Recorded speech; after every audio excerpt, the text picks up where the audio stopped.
Michelle from A Common Life, and today I'm here with my husband Nathaniel. That's me. And I am doing the principal of Our Homeschool TAG. Now, this was started by Heidi from Boy Boss Mama, and we are going to be doing this myself, Heidi, and also Mama Schmooze Reviews is going to be joining us as well. So let's go ahead and get started. First, I'm going to do a little introduction of my husband. Like I said, this is Nathaniel, and we met in college. We did not hit it off right away, but anyway, that's a story for another day. But in the end, we fell in love and got married, and now we have 5 wonderful children who are driving us crazy. I can see them out the window right now watching us. Anyway, and so we're just going to talk a little bit about his journey and his education growing up, and then how we came to homeschool our children. Let's get started with question number 1. What type of school did you go to when you were growing up? I actually had a pretty broad exposure to different schools. I started off with homeschool, and then from there went to public school, and I spent some time in private Christian school as well, and then went back. I actually graduated early and then went to a community college through a high school / program, / college program, and from there then I just went to a standard 4-year university. Next question. Were you always in favor of homeschooling? I would never say that I was against homeschooling. It was always an option for me. However, I was not always necessarily for it. And that's just because I'm not strongly of the opinion that there's only one good kind of schooling, right? It depends upon the specific needs of each child. And so I just wanted to be sensitive to the needs of each of our children, both in their academic sphere as well as their social and other abilities, right? So that they have a nice, robust education. So no, I was not ever really against homeschooling, but I was not necessarily universally for it either. Just depended on the particular student. Okay, so what led you to homeschool? I don't know that we were necessarily led to homeschool. However, as I said before, we did care about the specific educational needs of each of our children. And so what we ended up realizing was that David was in 1st grade, but he was doing a lot of 3rd grade work. He was very far advanced. And the teacher was having a child and was going to be leaving partway through the school year. So we said, let's just pull him out and we'll try it for part of a year. And the worst thing that's going to happen is we're going to say this is not for us, and we can put him back in and he can continue going on with the rest of his classmates, right? And once we did it, we found that it was really good for him, and he started to accelerate even further, and he very much likes the atmosphere, so we've continued with it. And then we also brought home Grace after that. So from that point on, once we were homeschooling all of them, we just kept going with each kid and adding them to our school whenever they were ready to do kindergarten. It's called the economy pack. Yeah, exactly. All right, next question. What role do you play as principal of our homeschool? I'm not really directly involved with most of the formal schooling during the day. Michelle, my wonderful wife, does most of that work. However, I'm involved in a lot of other ways. We continually talk about curriculum. We also do a lot of field trips. We do a lot of weekend events and various other things like that. So overall, I would say I'm involved more holistically in the family education than specifically on the education component. Yeah, definitely. I think that we are kind of the family where we're always learning. So no matter what we're doing, Nathaniel's really good. I know his parents are really good at this, and that's where he gets it from. That he can find a learning moment in anything that we do.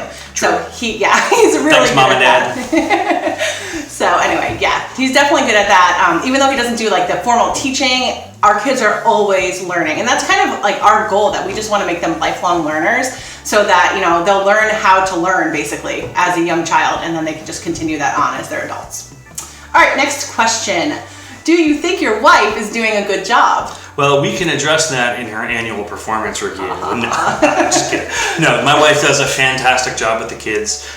She makes sure that they accomplish all their stuff. They're testing very well. And not only does she do it to achieve great results, but she does it in a way that really encourages various different virtues and aesthetic reflection. And so she does a really fantastic job.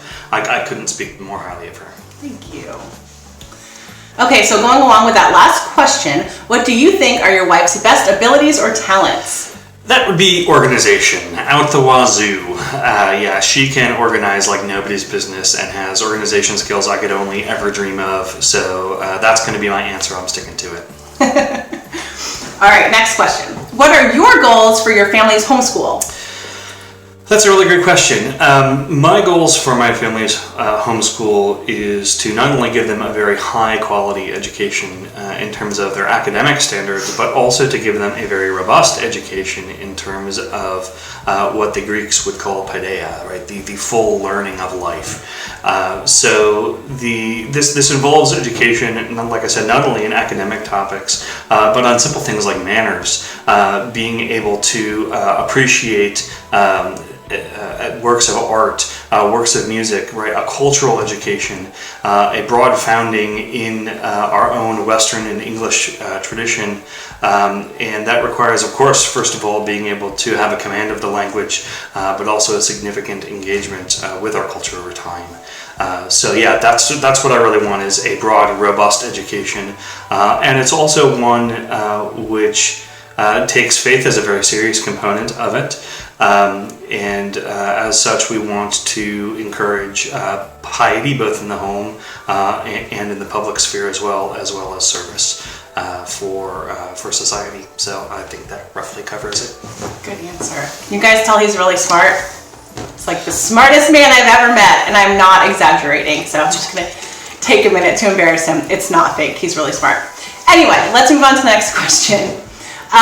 So this basically is almost what you just said. What do you hope for your children's futures? What I hope for my children's futures is that they can truly be men.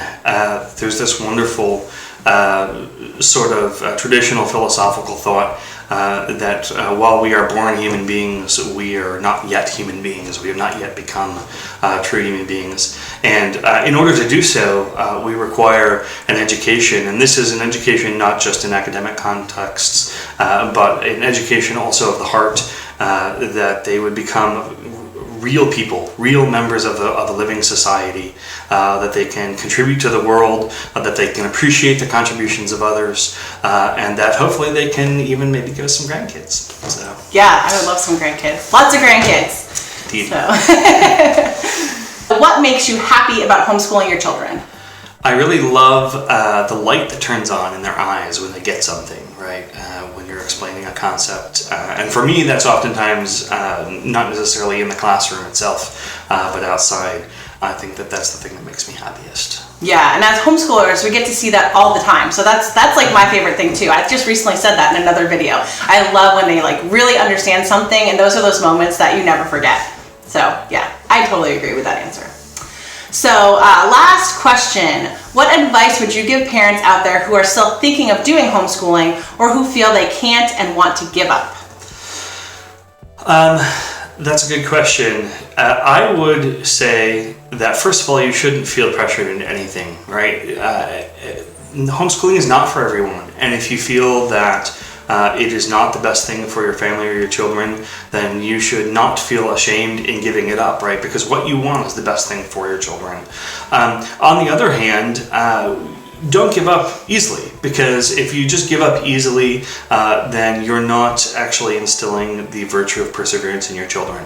So you have to pick a tightrope to walk there. Stick it through and make sure that you've given it a good shot. And if it's not for you, that's okay. But if it is for you, then don't give up easy. I guess that's I hate this answer, but it's pretty much true. It's a good answer though. It is true, because that's kind of the way we've always approached homeschooling, that like it's right for us right now, and that may continue all the way through high school, and it may not. So and that's actually a really good point too. What's right for you this year may not be right for you in 3 years, right? Exactly. So just be willing to be flexible and be willing to be observant and make the right decision at the time you need to make it. Yeah, exactly. All right, so those are the questions that Heidi and I put together for this tag. Now, if you are a homeschooling family as well, please feel free to go ahead and do that. And right now, I'm going to tag a few mamas.